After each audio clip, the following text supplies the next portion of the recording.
Thank you అండి. అందరికి నమస్కారం. ఫస్ట్ విచ్చేసిన అందరికీ పేరు పేరున నమస్కారం అండి. ఈ సినిమా చేసేటప్పుడు సార్ ఫోన్ కొంచెం సైలెంట్ పెట్టుకుంటే మాట్లాడదాం అనుకున్నా.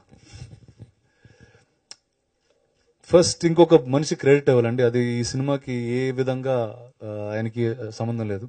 ఇది ప్రొడ్యూసర్ రామ్మోహన్ గారు. ఫస్ట్ నాకు సంకల్ప్ గురించి, గాజీ గురించి చెప్పిన వ్యక్తి ఆయన. ఎలా చెప్పాడంటే, ఆయన కార్ రోర్ ట్యాంక్ బండ్లో వెళ్తుంటే ఎవరో ఒక సబ్మరీన్ కి సెట్ వేశారు అని చెప్పాడు. చెప్పి that's when he met Sankalp. And Sankalp గారిని కలిసే ముందు నేను ఆ కథ చదివానండి. And after that time and బాహుబలిలో ఉన్నాను. అండ్ తర్వాత ఆ కథ ఎక్కడుందని ఎతికేటప్పటికి అది ఇక్కడే ఉంది, పీవీపీ గారి దగ్గర ఉంది అని తెలిసినప్పుడు యాక్చువల్లీ ఇన్ఫాక్ట్ నేనే కబురు పెట్టడం జరిగింది. Then we spoke and finally we here. చాలా మంది అన్నారు ఇప్పుడు బాహుబలి తర్వాత సినిమా, తెలుగులో సినిమా అంటే. ఇప్పుడు నేను చాలా మంది రైటర్స్ కానీ, ప్రొడ్యూసర్స్ కానీ, వివిధ యాక్టర్స్ కానీ, నాతో పనిచేసే వాళ్ళకి కానీ, నేను తెలుగులో ఒక సబ్మరీన్ బేస్డ్ వార్ ఫిల్మ్ చేస్తానంటే వాళ్ళకి అర్థం కాలేదండి. అంటే జనరల్గానే నాకు కొంచెం పిచ్చోడ్లా చూస్తారు, ఎక్కువ చూసారు అలాగా. బట్ ఇది నేను మా ఎంటైర్ టీం తరపున చెప్పగలుగుతాను. మేము ఈ సినిమా మీద ఖర్చు పెట్టిన డబ్బు, లేకపోతే టైం, ఇంతమంది టెక్నీషియన్స్, ఇంతమంది కాస్ట్,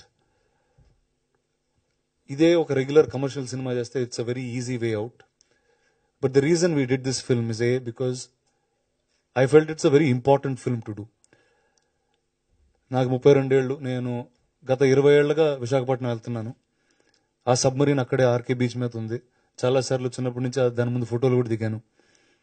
ఆ కథ నాకు ఇప్పుడు తెలియలేదండి. అండ్ నాకే కాదు, నన్ను అక్కడ తీసుకెళ్లిన చాలా మంది వ్యక్తులకు తెలియలేదు. అలానే విశాఖపట్నంలో ఉంటున్న చాలా మందికి కూడా తెలియదండి. ఇన్ఫాక్ట్ ఇది చెప్పడానికి నేను I want to quote another actor in this film. Satyadev అని, is not here but another actor in the film. సినిమా షూటింగ్ చివరి స్థాయికి వచ్చినప్పుడు ఒకరోజు నాకు మెసేజ్ పెట్టాడు, కలవచ్చా అని. చెప్పు ఏంటంటే, వచ్చి భయ చాలా హ్యాపీ భయ ఈ సినిమా చేస్తున్నాను అంటే. సరే 2 నెలల తర్వాత ఇప్పుడు చెప్తున్నావు ఏంటి, రోజు షూటింగ్లో కలుస్తాం కదా అంటే. ఆ చివర నా స్పీచ్ ఉంటుందండి, మీరు కొన్ని షార్ట్లు చూసారు, but there is an entire speech. And తను ఆ రోజు ఆ షూటింగ్లో ఉండి సాయంత్రం నన్ను కలిసి ఏమన్నాడంటే, నేను పుట్టి పెరిగింది వైజాగ్, ఇన్ని సంవత్సరాలుగా నాకు ఇలాంటి ఒక అద్భుతమైన కథ, ఇంత గొప్ప కథ మా విశాఖపట్నంలో జరిగింది. ఈరోజు విశాఖపట్నం, అక్కడున్న ఈస్టర్న్ నేవల్ కమాండ్, అక్కడున్న పోర్ట్ అంత సుఖంగా, అక్కడున్న జనాలు అంత ప్రశాంతంగా ఉన్నారంటే ఆ 71లో ఉన్న ఈ సబ్మరీన్లో ఉన్న ఈ హీరోస్ వల్ల. And he was very happy. And నాకు కూడా ఆ రోజు చాలా హ్యాపీ ఫీల్ అయినాను, ఎందుకంటే really that was the reason why we did this film. And చాలా అరుదుగా, చాలా రేర్గా కొన్ని సినిమాలకి ఇలాంటి అవకాశం వస్తుంది, ఒక హిందీలో తెలుగులో చేసే అవకాశం. అండ్ ఇది నేను ఇంకో క్రెడిట్ రాజమౌళి గారికి ఇవ్వాలి, ఎందుకంటే the first time I told him this idea. Sir ఇలాంటి సినిమా చేస్తున్నా అంటే, lot of people were the ones who put me down when I was doing this, but he was the only man who said, you're going the right direction. And Bahubali అనే చిత్రం ఇక్కడ తెలుగులో తీసి, and you all know what the success of that film is. And that film really taught me how to dream, how to believe in the product that you're making. And నిజంగా ఒక అద్భుతమైన cinema చేయాలంటే ప్రపంచంలో ఎక్కడ ఉండక్కర్లే, ఎక్కడున్నా సరే there is a country out there to watch you. ఈరోజు బాహుబలి ఈ స్థాయికి వెళ్ళిందంటే, ఒక తెలుగు సినిమా ఈ స్థాయికి వెళ్ళిందంటే ఒక మంచి సినిమాని దేశం అంతా ఆదరిస్తారని. అండ్ సంకల్ప్ గారిని కలవడం జరిగింది. We almost sat about 6-7 months on the script every day in my house in the basement. చాలా వర్షన్ల తర్వాత వర్షన్లు. యాక్చువల్లీ ఈరోజు కంప్యూటర్లో చాలా పాత వర్షన్ చూస్తే ఆల్మోస్ట్ ఒక 10-15 versions దాకా ఉన్నాయి. వేరే వేరే రైటర్స్ నుంచి, బాంబే నుంచి నాకు తెలిసిన రైటర్స్ కానీ, ఇక్కడ తెలుగులో రైటర్స్ కానీ, తమిళ్లో రైటర్స్ కానీ. And I have to thank each one of them.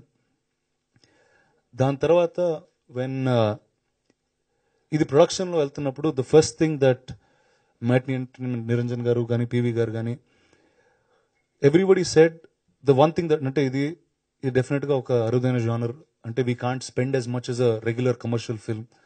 But the one thing they all stuck to said, what ever the cost is, the film should look ఎస్థెటిక్లీ beautiful. And దానికి ప్రతి step, అంటే first PV గారు వెళ్ళి మది గారితో మాట్లాడడం, ఆయన్ని ఈ సినిమా తేవడం, శ్రీకర్ ప్రసాద్ గారు మల్టిపుల్ టైమ్ నేషనల్ అవార్డు, ఆయన్ని తేవడం, ఒక అద్భుతమైన సీజీ టీం, ఇలా ప్రతి ఒక్క కోణంలో యాక్టర్స్, కేకే మెనన్ గారు, అతుల్ కుల్కర్ని గారు, ఓంపూరి గారు, నాజర్ గారు, Taapsee, everyone who's an A lister was on this film.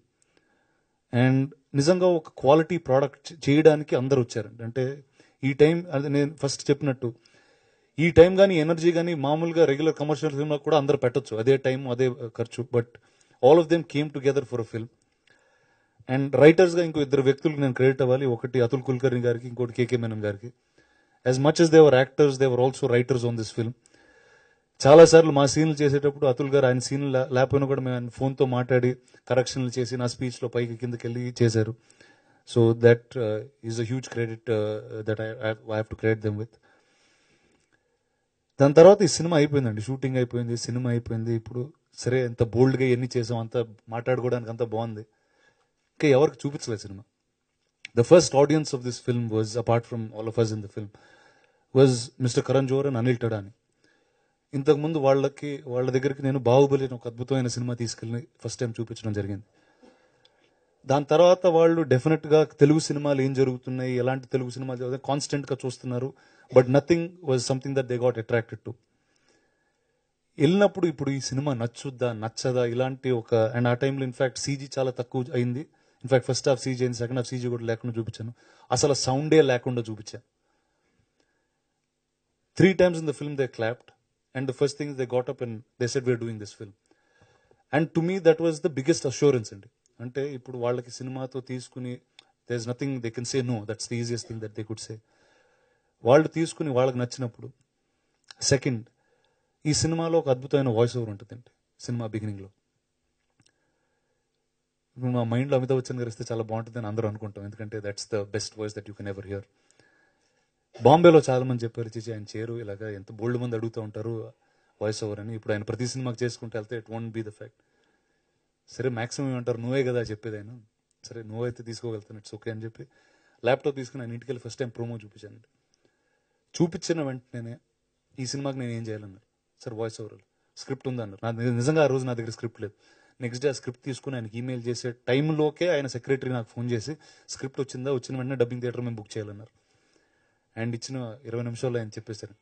So నిజంగా అది it was almost like a dream come true for me. ఎందుకంటే అమితాబ్ బచ్చన్ గారు లాంటి ఒక ఆయన చూసి ఒక ఫిల్మ్కి వాయిస్ ఓవర్ ఇవ్వడం అనేది it's not a normal thing, it's not something that will be easily be done.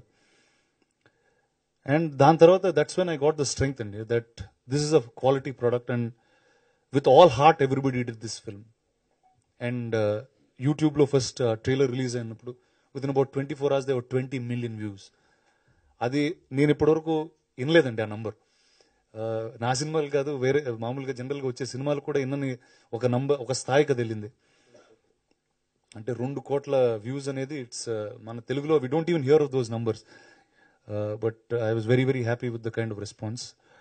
With అక్కడి నుంచి ప్రతి ఒక్కళ్ళు, అంటే every single one who seen the trailer, ఎందుకు ఇప్పుడు ఇక్కడ ప్రభు గారు కూర్చున్నారు, ఎప్పుడు నాతో అంత హ్యాపీగా రియాక్ట్ అవ్వలేదు ఫస్ట్ టైం. సో బట్ అంటే I just want to thank every single one who's been part of this film. I know things haven't been easy, it's a very difficult film to make. It was very tiring, it was not the smoothest ride on the submarine, but finally here you go, we have the biggest, the first under water war film in India ever. So first అందరికీ thanks చెప్పుకోవాలండి. And ఇక్కడ ఉన్న media మిత్రులందరికీ, ఈ సినిమా was made with a lot of heart, that I can promise you, because it's not something that we will be able to do every day. తెలుగులో ఇలాంటి సినిమాలు రావాలని నాకు ఎప్పటి నుంచో ఆశ ఉంది, బట్ వస్తాయో లేదో కూడా నాకు తెలియదు, because they'll be very few film makers. అంటే ఇది ఒక టీం మొత్తం కలిసి రావాలండి దీనికి, whether it's the actors, whether it's the producer, director and the entire crew of the film. So ఇది ఈ సినిమాతో సాధ్యమైంది. ఐఎమ్ హోపింగ్ ఇలాంటి సినిమాలు తెలుగులో ఎక్కువ వచ్చి, and I hope this film ఇలాంటి సినిమాలకు నాంది పలుకుద్దని నేను మనస్ఫూర్తిగా కోరుకుంటున్నాను. అండ్ సో దట్స్ ఆల్ అండి. February 17th is when our film is out. It's హిందీలో, తెలుగులో, తమిళ్లో. And I hope all of you watch it and enjoy it, and May many more films like this come. Thank you.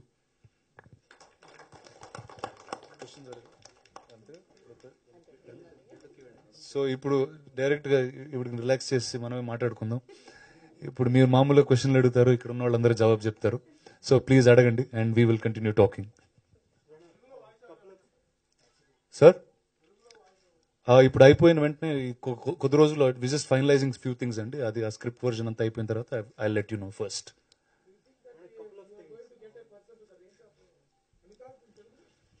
I would like to, ఆశ అయితే ఉందండి. అంటే there are very few names. I first want to go to them and then would like to tell you.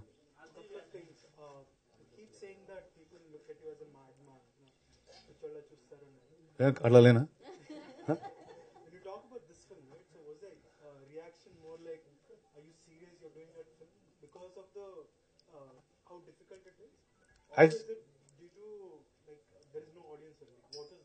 ఇప్పుడు ఇది ఇంగ్లీష్లో చెప్పాలా తెలుగులో చెప్పాలా? తెలుగులో చెప్పాలి. ఓకే, అంటే అర్థం కాలేదు ఇంగ్లీష్లో అడిగితే. ఒకటంటే నిజంగా వాళ్ళు ఏమనుకున్నారు ఆ రోజు నాకు అర్థం కాలేదు. అంటే first submarine war film India Visakhapatnam port 1971 India Pakistan అనేసరికి ఎక్కడో ఎగిరిపోయింది. అంటే ఈడు ఏం చేస్తున్నాడు అంటే హీరోయిన్ ఎవరు, మ్యూజిక్ డైరెక్టర్ ఎవరు, సాంగ్స్ ఏంటి, ఈ గోల్లో ఉన్నారు తప్పితే they didn't even catch what I was trying to tell. And ఇప్పుడు ఈ సినిమాకి రెఫరెన్స్ ఇవ్వడానికి నాకు ఇంకో సినిమా లేదండి చెప్పడానికి. ఇండియాలో ఇలాంటి సినిమాలు వచ్చినాయి లేవు, రాలేదు. సరే హాలీవుడ్లో వచ్చినాయి, ఒక U571, hunt for red October అలాంటి సినిమాలు వచ్చినాయి, బట్ ఆ సినిమాలు చూసి ఉండరు వీళ్ళు. So now I didn't have a reference point of to tell them what I was doing till the day I had this promo ready. So one is phone చేసి, అంటే నేను ఎంతమందితో చెప్పానో నాకు గుర్తులేదు, but I know every single person who's called from the top most stars, every single one who's called me personally. They haven't done it even for many of my films, obviously, but this is the film that they called me for. And they were very excited that I did a film like this. So, whatever the result of this film is, I would be extremely proud that I'm part of this.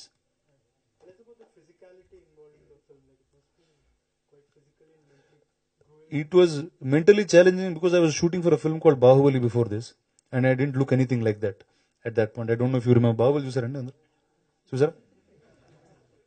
So ఆ సినిమాలో నేను ఇలా కనిపించను. And I mean, when you have to make a shift to this film, obviously it requires a lot of training first and looking the part. And the beautiful thing was Sankalp was very clear as to how the protagonist has to look, how Arjun has to look. So I followed orders and I went forward doing the film.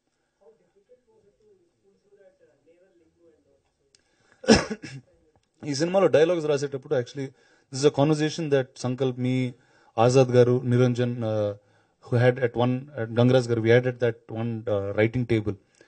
ఇప్పుడు ఇది 1971లో జరిగింది కదా. అప్పుడు మాట్లాడే తెలుగు, ఇప్పుడు మాట్లాడే తెలుగులో difference ఉంటుంది. కంప్లీట్గా ఆ వర్జన్కి వెళ్ళిపోతే they lot of our audience might not even catch it. And this is an exercise that we did with Baahubali also. You will not see హెవీగా పౌరాణిక భాష వాడుకోండదు. అండ్ ఈ రోజు మాట్లాడినట్టే ఉంటుంది, but they will be a lot of discipline every line that is spoken. అంటే ఒక నేవీ ఆఫీసర్ అంటే ప్రతి లైన్ మెజర్ అయి ఉంటుంది, ప్రతి అక్షరం మెజర్ అయి ఉంటుంది. And that's how the lines of this film have been written. ఇది ఇండియన్ గవర్నమెంట్లో it's a classified file. So none of us here will ever know the truth. There is many people in the Navy, many people on both sides of the country of India and Pakistan who will have many versions of it. Like when నాకు ఈ కథ first time విన్నప్పుడు, ఈ కథ గురించి కనుక్కుందాం, let me understand what the story is first అని నేను చాలా మందితో మాట్లాడాను. Whether it's X navy men, మాట్లాడిన ప్రతి ఒక్కడు ఒక వర్షన్ ఇచ్చారు. Now obviously like he said, it's an inspired story. It's అక్కడ గాజీ అనే సబ్మరీన్ ఉంది, మునిగిపోయింది. అక్కడ మన సబ్మరీన్, మన ఆర్కే బీచ్లో as a victorious one it's there. And this happened in the midnight of 1971, the 3rd and 4th. That midnight is when the story actually happened. Then tarvata the India-Pakistan war was declared, and December 4th is known as the Indian Navy Day, and after this record. So చాలా అంటే ఇప్పుడు నిజానికి దూరంగా కొన్ని cinematic liberties తీసుకున్నాను. ఇప్పుడు నిజంగా ఒక సబ్మరీన్లో చూస్తే they were use and throw clothes. కానీ మేము ఎందుకు అది వాడలేదంటే, మన రెగ్యులర్ సివిలియన్స్కి మనం సినిమాలు చూసేటప్పుడు ఒక ఆర్మ్డ్ ఫోర్స్ అంటే మనకు తెలియని ఒక డిసిప్లిన్ అనేది we'll have to see it with those eyes. So we took that liberty to use uniforms inside a submarine to make it more accurate, make it look more authentic for the layman, not for authenticity అంటే ఇప్పుడు ఈ cinema navy వాళ్ళ కోసం తీసింది. The real idea behind this, or the real reason why I wanted to do it, is there are many films today in India that glorify police officers. There are many films in India that glorify the Navy, the Army. But I haven't seen a film that has glorified the Navy. We're one of the largest, or the sixth or seventh largest Navy in the world. And I think they have every right to be glorified in cinema. And I think it's important for these stories to be told to the common auditorium today. And that's mainly the reason.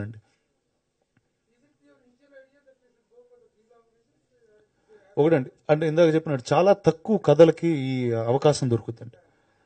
అంటే ఇది జరిగింది ఏంటంటే India Pakistan మధ్యన జరిగిన ఒక కథ. So it is a national story by it self. ఇది విశాఖపట్నంలో జరిగిన కథ. So it is a regional story also. So like I said, చాలా రేర్గా వస్తాయండి ఇలాంటి ఆపర్చునిటీస్. అంటే ఒక కథ రెండు భాషలు లేకపోతే 3 భాషల్లో తీయడానికి అవకాశం. So this was one of those films. And నాకు చాలాసార్లు వేరే స్క్రిప్ట్ డిస్కషన్స్లో వీటిల్లో ఒక ఆర్మీ ఆఫీసర్ కథ కానీ ఇలాంటి కథలు చెప్తే చాలా మంది అనేవారు, అంటే I don't know if it is why they say those things, but it was a very commonly said thing. Sir తెలుగులో అలాంటి చూడరు సార్, అంటే అది ఇండియా పాకిస్తాన్ అంటే అది ఎక్కడో బార్డర్లో జరుగుతూ ఉంటుంది, అది మన దేశం నుంచి మన హైదరాబాద్ నుంచి కానీ మన ఆంధ్రప్రదేశ్ నుంచి కానీ చాలా దూరంగా జరుగుతూ ఉంటాయని ఒక కన్సెప్షన్ ఉంటుంది. But today nobody will call this story not ours because it happened right in front of us. So that's the reason why there were 2 languages in this film. Because she's a very fine actor. And see, she's an extremely fine actor, and I don't have to prove that to you, because the last film that she did was a film called Pink that released, which is by far one of the best films that I've seen in the last couple of years in Indian cinema. And that's the reason Taapsee is there in this film, and we are very, very happy. Though it's not lengthwise, it's not a very long character. It comes at a very important time in the film, and she did a part very, very beautifully. Sir, in life I never had a plan to do these things. For me, I get excited by content, get excited by stories, and I go ahead and do them. And that's how I planned all my life. To me, the cinema is far bigger than the actors or their careers or filmmakers or anything. There's a story to tell, and it has to be told. We are just mere instruments telling that story. And yes, I'm very, very happy that this is the next film after Bahubali. I don't look very young, but I am actually very young. And అంటే ఒకటండి, అంటే if you're regularly into fitness and all of those, you will understand that this is not a very complicated process. There's a certain science to it. Our science and follow, our diet and follow, our workout regimes follow, it's quite easy to get there. ఒకటండి, అంటే 100%. అంటే with Bahubali you learnt a lot. I mean, see, I started Bahubali almost 4-5 years ago. I started acting 7 years ago, and I did Bahubali for 4 years. So most of my understanding or experience that I have comes from that film. So now with definitely I'm saying 100% I've matured as a person, I've matured as an actor and all of those. So yes, 100% I'd say it became easier.